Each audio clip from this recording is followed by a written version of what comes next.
Well, we've actually seen a lot of this going on in the last couple of years, folks, where games companies are being targeted by notorious hacker groups. We had Rockstar Games in 2022, we had Insomniac Games with Wolverine, which that actually pushed them back to the drawing board to see what they could do, and obviously now this is Nintendo's time. So Nintendo breached by the notorious hacker group, it's been claimed. In recent hours, it has been claimed that Nintendo has been breached by Crimson Collective, a notorious hacker group that most recently claimed responsibility for an attack on Red Hat, the prolific technology firm, and stole 570 gigs of data. That is a lot of data, but people will probably see that and go, oh, well, Call of Duty's 400 gig, how much can it be? Well, you can literally have just one page of a document be as low as like 2 KB or even 5 KB. Seeing that they got 570 gigs of data, that is a hell of a lot, especially if it's game codes as well, which is absolutely really kind of crazy. So with that by there, they've said on social media that an image has surfaced, allegedly coming from the Crimson Collective hacker group, that shows a library of Nintendo folders. So with these folders, they're saying that it's information regarding new games, its development assets, production admin files, and backups. If it's backups and they deleted them, well, it's not going to go good.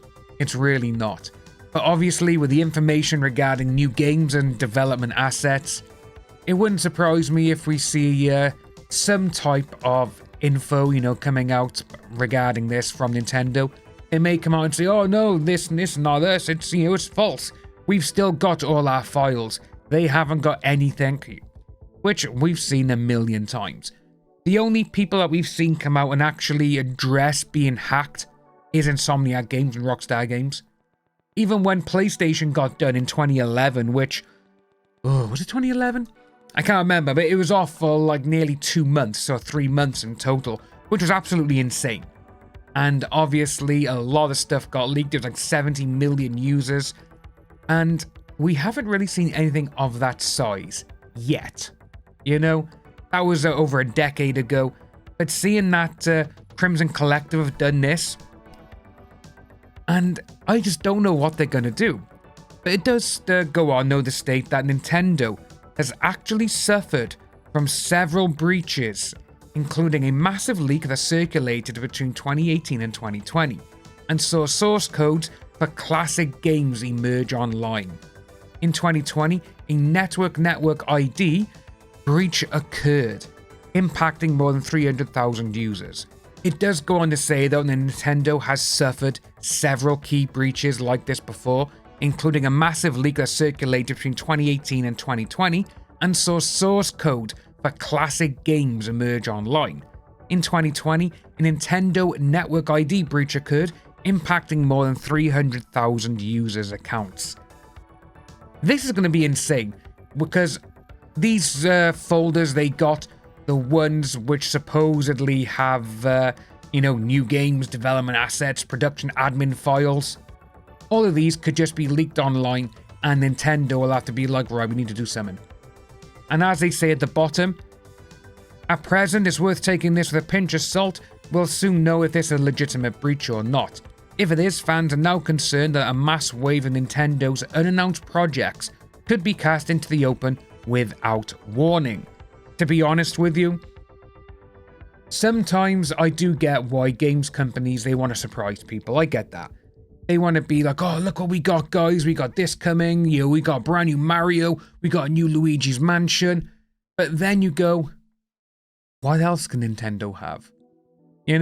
Because we've seen that Resident Evil 7, 8, and 9 are going to be launched on the Switch 2 day and date with the other consoles. But it's interesting to see, because with Nintendo recently, it hasn't gone well for them. Nintendo seems to be the console if you just want to have fun, have party games, that sort of thing. Because, well, Mario Kart, Mario World, and all the cartoony looking stuff, that's great for Nintendo. It does suit Nintendo. But then, when you try and port a game over to the Nintendo Switch, which hasn't exactly got the power of a PC, PS5 Pro, or even an Xbox Series X. It does look kinda bad. Hell, we've seen recently the screenshots of Resident Evil 9 side by side with PlayStation and the Switch, which is what they put out there, and it looks dreadful, it really does. But with this, I do think Nintendo need to come out with a statement, they really do, because with them not saying anything, and like I say, when was this posted? This was posted October the 11th, so 2 days ago, and they haven't come out with anything. I think they do, though, to be on point with people and be upfront and be like, yeah, guys, we messed up, we got hacked, they got all of this, but we are rectifying the situation. That's what they need to do. Otherwise, you're just going to have all fans, like what they're doing with Xbox, leaving that platform to go to another one. Because if Nintendo keeps being hacked, and it says, you know, they've been suffered from several key breaches, that's not good. It's really not. Let us know what you think about this down below, folks. Like and subscribe. Hit the notification bell for future updates. My name is Being Dan. I hope you have a great day, and I'll see you soon. Take care.